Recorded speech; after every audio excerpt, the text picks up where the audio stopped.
Dulu suaranya paling lantang, sekarang justru paling sunyi. Kamis, 8 Mei 2025 bukan giliran Isa Zega bicara, tapi giliran hukum membungkam. Di ruang sidang pengadilan Kepanjen menjadi saksi akhir dari drama panjang yang tak lagi lucu.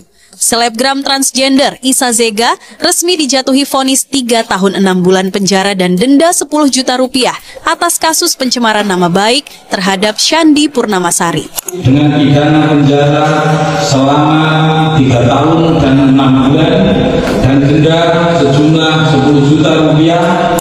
Hakim sudah mengetuk palu, bukti-bukti sudah bicara, dan kali ini pengadilan yang memutuskan bersalah.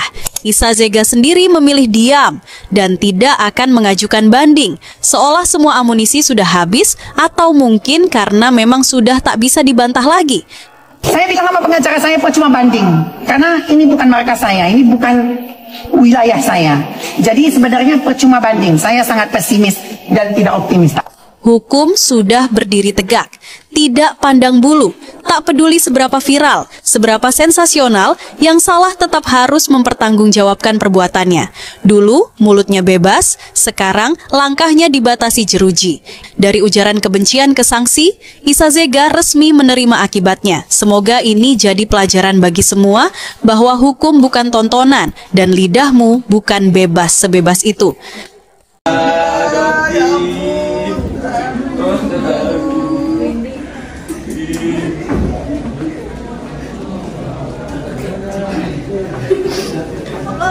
Semangat Doktif. Semangat Doktif. Semangat Doktif. Iya. Doktif, gak ada yang membayar. Ada yang menjuta Doktif sendiri. Jadi berhenti semua tuduhan kalian.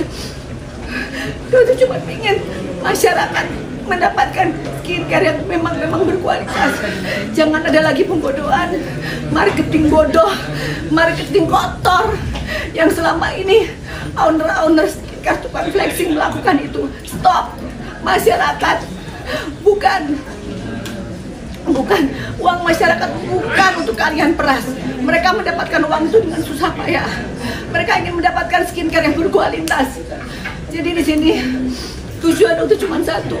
Doktif ingin membersihkan persaingan dunia skincare menjadi sehat, yaitu karena sudah cukup banyak jutaan wanita jadi korban. Uang kalian disedot oleh mereka, dan memang dari awal itu sudah dibilangin berulang-ulang. Apa yang Doktif lakukan ini seperti pisau bermata dua. Suatu saat masih akan bisa sedikit Doktif melakukan kesalahan sedikit, mereka akan mudah menyerang Doktif. Tapi sekali lagi Doktif tekankan, tidak sedikit pun Doktif akan mundur. Doktif tidak akan gentar sama sekali selama yang Doktif katakan adalah kebenaran. Karena di agama Doktif, apa yang Doktif lakukan ini adalah amar ma'ruf nahi munkar. Ya, Doktif ingin uang kalian selamat. Belilah produk-produk skincare yang bisa dipertanggungjawabkan. Yang penjualnya adalah owner-owner yang tidak pernah melakukan flexing sama sekali. Karena mereka lah yang menjual skincare yang bisa dipertanggungjawabkan. Makasih, hari ini Saharul divonis 3 tahun setengah. Sesuatu yang sangat Doktif syukurin. Ini akan menambah semangat Doktif. Meskipun perjuangan di depan sangat berat, Doktif mohon support dan doa teman-teman semua. Ya, makasih. Semangat Doktif.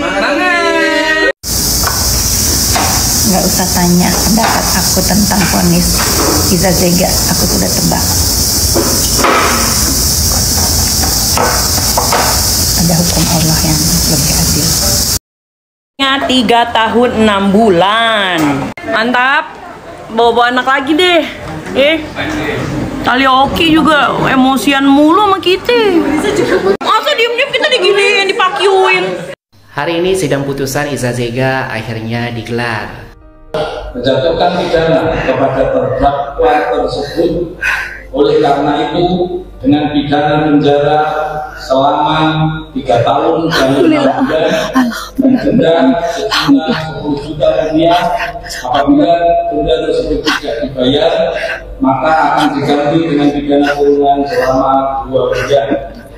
Jadi majelis hakim menyatakan bahwa Iza Zega bersalah dan menjatuhkan vonis 3 tahun 6 bulan kurungan penjara serta denda 10 juta rupiah atau jika tidak dibayar akan diganti dengan kurungan selama 2 bulan. Hai Benjamin Button, apa kabar bro? Untung aja lu gak jadi taruh nama gua ya. Dan berdasarkan pengalaman saya guys, mengamati banyaknya kasus-kasus persidangan di lapangan, ini murni spekulasi ya, spekulasi murni dari saya. Berdasarkan realita hukum ya, ketika jaksa sudah menuntut mendekati ancaman maksimal, menurut saya peluang untuk lolos atau bebas itu kecil sekali.